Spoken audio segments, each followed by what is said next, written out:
दोस्तों, एमए उत्तरार्ध की इस व्याख्यान माला में आपका एक बार फिर से स्वागत है। पिछले व्याख्यान में हमने कहानियों का जो विकास क्रम था उसमें प्रेमचंदोत्तर युग को प्रारंभ किया था और हमने ये जाना था कि प्रेमचंदोत्तर युग में कितने प्रकार की कहानियाँ की धाराएं जो चली। हमने देखा कि दो तरह की धाराएं थी, एक मनोविश्लेषणवादी धारा और दूसरी मार्क्सवादी धारा। तो इन दोनों में से मनोविश्लेषणवादी धारा को हमने प्रारंभ किया था और इनकी विशेषताओं को जाना था, और जैनेन्द्र और अज्ञे इन दो को ये माना था कि ये प्रमुख लेखक इस धारा के रहे हैं। हालांकि अन्य और भी कई लेखक रहे हैं जिनका नाम मैं बाद में उचित समझूंगा तो लूँगा। तो जैनेन्द्र के कहानियों के बारे में जानकारी ले ली थी। आज हम इस युग के अन्य कहानीकार अज्ञे की कहानियों के बारे में, उनकी विशेषताओं के बारे में जानकारी लेंगे। तो हिंदी के विकास क्रम में अज्ञे का जब उनकी योगदान के बारे में चर्चा करते हैं तो हम मान सकते हैं कि अज्ञे का प्रेमचंदोत्तर युग में लगभग वही स्थान हम मान सकते हैं जो जैनेन्द्र का रहा है। तो फिर कहाँ ये अलग हुए हैं, वहाँ हम देखेंगे कि शैली और विषय ये दोनों ऐसी बात रहे हैं जिनमें इन दोनों में काफ़ी अंतर हमको दिखाई देता है। अर्थात शैलीगत और विषयगत ये दोनों अंतर इनमें, इनकी कहानियों में पाया जाता है, और इसी कारण इनकी कहानियाँ जैनेन्द्र से बिल्कुल ही अलग दिखाई देती है। इन्होंने भी मनोवैज्ञानिक कहानियों को लिखा और उसको एक नया रूप दिया, एक नई दिशा दी, मनोवैज्ञानिकता प्रदान की और उसको इस तरह से प्रस्तुत किया कि कहानी को जैनेन्द्र से हटकर एक नया रूप इन्होंने कहानी को प्रदान किया। और किस तरह से उनकी कहानियों में विशेषताएं सामने आती है, किस तरह से वो नया रूप दे पाती हैं, उन विशेषताओं की चर्चा हम आज इसके अंतर्गत करते हैं। जब हम ये कहते हैं कि जैनेन्द्र ने कहानियों को एक नया रूप दिया तो उसका क्या प्रभाव पड़ा। जैनेन्द्र की कहानियों का प्रभाव यह पड़ा कि इस युग की कहानियाँ मनोविश्लेषण और प्रतीकात्मकता एवं बौद्धिकता इन तीनों से ही भरी पूरी हो गई। अर्थात इन सब का प्रभाव जो है वो बढ़ गया। हालांकि जैनेन्द्र में भी था, हम ऐसा तो कह ही नहीं सकते कि कहानियों में मनोविज्ञान कभी रहा ही नहीं। प्रेमचंद के भी मनोविज्ञान था, तो प्रसाद के भी मनोविज्ञान था, या इनसे पूर्व की कहानियों में भी मनोविज्ञान था। लेकिन जिसे हम वास्तविक या तथाकथित तौर पर मनोविज्ञान कहते हैं वो इन लोगों की कहानियों से प्रारंभ हुआ, जैनेन्द्र में मिला। लेकिन जैनेन्द्र से आगे बढ़ कर के अज्ञेय में भी हमको ये मनोविश्लेषण प्राप्त होता है, प्रतीकात्मकता प्राप्त होती है। उसमें बौद्धिकता की मात्राएं खूब है, प्रतीकात्मकता की मात्रा खूब है, और मनोविश्लेषण तो है ही है। इसका प्रभाव ये रहा, या ये क्यों हुआ, ये प्रभाव ये इसलिए हुआ कि इन्होंने अपनी कहानियों में बौद्धिकता और वैचारिकता का आधार जो है अपनी कहानियों को दिया, या बौद्धिकता और वैचारिकता को अपनी कहानियों के माध्यम से एक आधार इन्होंने प्रदान कर दिया। अब एक चीज़ आती है कि जब दो बराबर के लेखक हमारे सामने प्रस्तुत हैं तो थोड़ा बहुत अंतर कहीं ना कहीं होता है। तो वो अंतर हम किस रूप में प्रकट कर सकते हैं, वो अंतर भी यहाँ इनकी कहानियों में हमें दिखाई दे जाता है। उनमें से एक अंतर जो हमारे सामने स्पष्ट रूप से उभर करके आता है कि जैनेन्द्र का मनोवैज्ञानिक चित्रण जहाँ सहजता और घरेलूपन लिए हुए होता है, वहीं अज्ञेय का मनोवैज्ञानिक चित्र जो है वो सुविचारित, सतर्क और विशिष्ट एवं बौद्धिक रहा है। ये नहीं कि मन को एकदम से सहज हो या एकदम से घरेलूपन लिए हो, नहीं, वो वैचारिकता लिए हुए है, बौद्धिकता लिए हुए है। वो सतर्क है अपने आसपास के वातावरण के प्रति, और उसमें बौद्धिकता है, अधिक है। ये नहीं कि बौद्धिकता होती नहीं है, बौद्धिकता होती है, सब में होती है, लेकिन हम कहेंगे उसको जहाँ अधिक मात्रा में पाई जाएगी। अब अगली जो बात हम ले सकते हैं, जो अज्ञेय की कहानियों की विशेषता रही है, वो है कि इनकी कहानियों में भाव संवेदनाओं के साथ बौद्धिक संवेदना भी अधिक मिलती है। भाव संवेदनाएं तो हैं ही, लेकिन उनके स्थान पर हम कह सकते हैं कि बौद्धिक संवेदनाएं अधिक होती है। तो भावनाओं की बजाय बौद्धिक तत्व इनकी कहानियों में हमको अधिक मिल जाता है। तो इसी प्रकार से जब हम एक और तुलना करते हैं, तो अज्ञेय के पात्र जहाँ बहिर्मुखी हैं, वहीं जैनेन्द्र के जो पात्र हैं वो अंतर्मुखी रहे हैं, और इनमें वो हौसला नहीं रहा जो कि अज्ञेय की पात्रों में रहा है। जैनेन्द्र के पात्र उतने हौसले वाले नहीं होते जितने कि अज्ञेय के पात्र होते हैं, और सामाजिक जो समस्याएं या जो कठिनाइयां जीवन में आती है, उनसे अधिक साहस के साथ संघर्ष करते हुए ये दिखाई देते हैं। और इसके साथ साथ जो अपने आसपास का वातावरण था, हमारा भारतीय समाज था, उस भारतीय समाज में निश्चित तौर पर कुछ कमियां जब अज्ञेय कहानियां लिख रहे थे तो उस समय थी।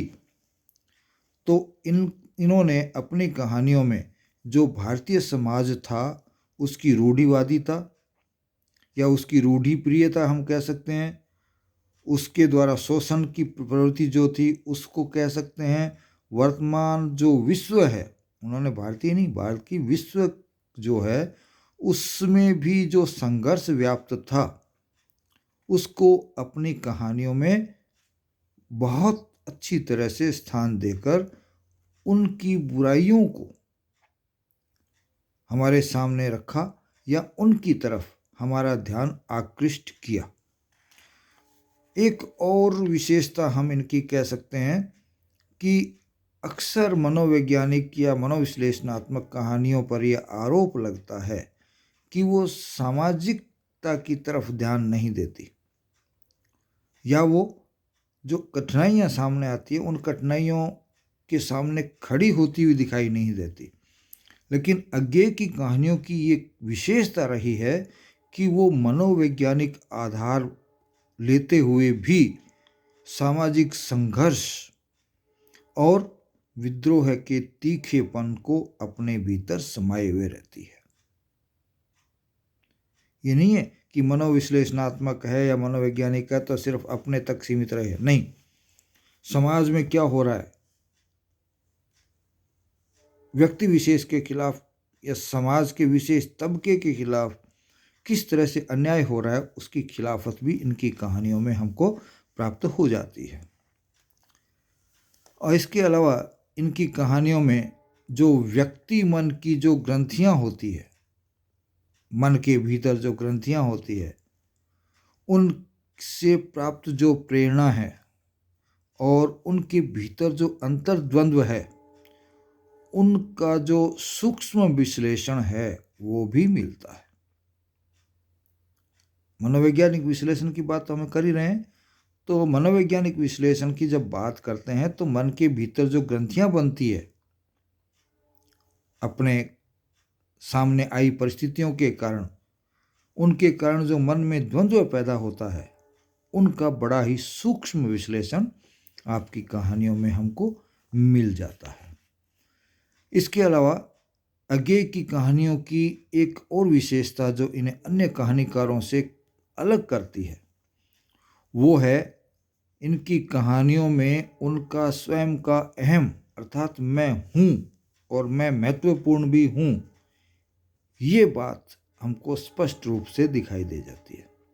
उनका जो अहम केंद्रित व्यक्तित्व था उसका प्रकाशन इनकी कहानियों में एक विशेष दृष्टिकोण के रूप में उभर करके हमारे सामने आता है। अर्थात लेखक अपना व्यक्तित्व का प्रभाव इन कहानियों में दिखाई दे जाता है।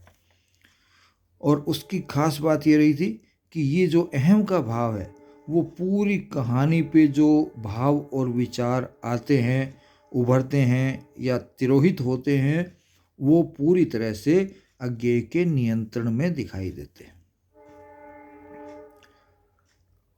और इन सब बातों का परिणाम ये होता है कि उनकी कहानियों में उनके निजत्व का, उनकी खुद की व्यक्तिगत विशेषताओं का जो असर है, उसकी जो छाप है, वो हमको दिखाई दे जाती है।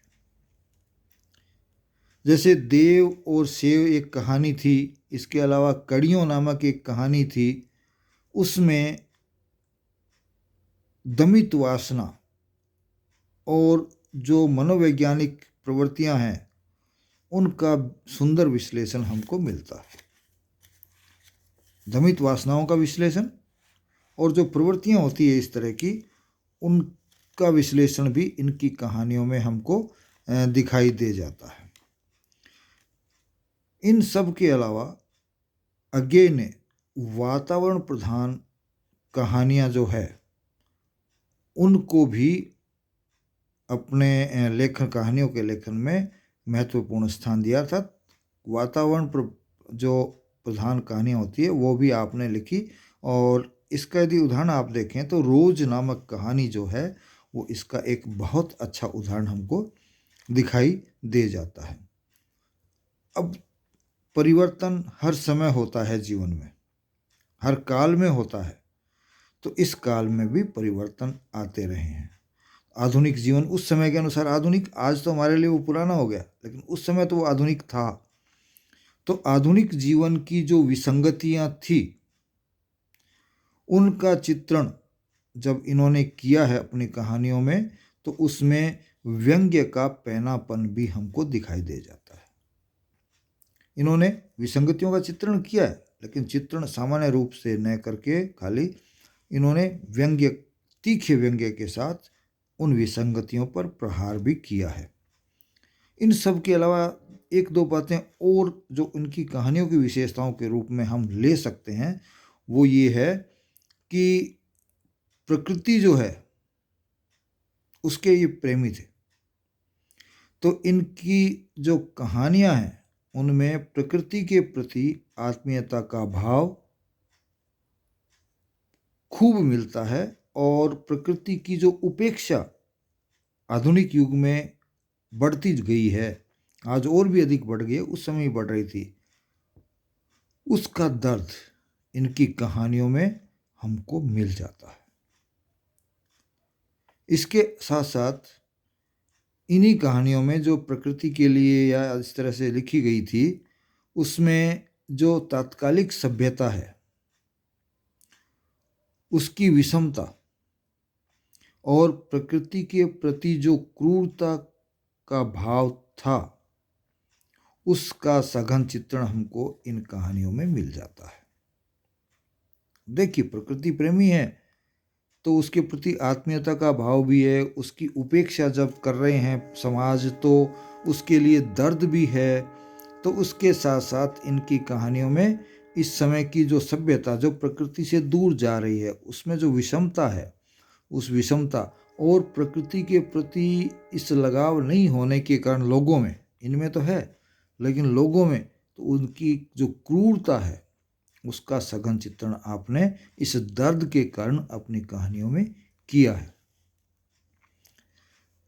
इनकी कहानियों में मनोविश्लेषणात्मक होते हुए भी रूखापन कहीं भी दिखाई नहीं देता, बल्कि मानवीयता का स्पंदन इनकी लगभग हर कहानी में आद्य अंत अर्थात शुरू से अंत तक मिलता है।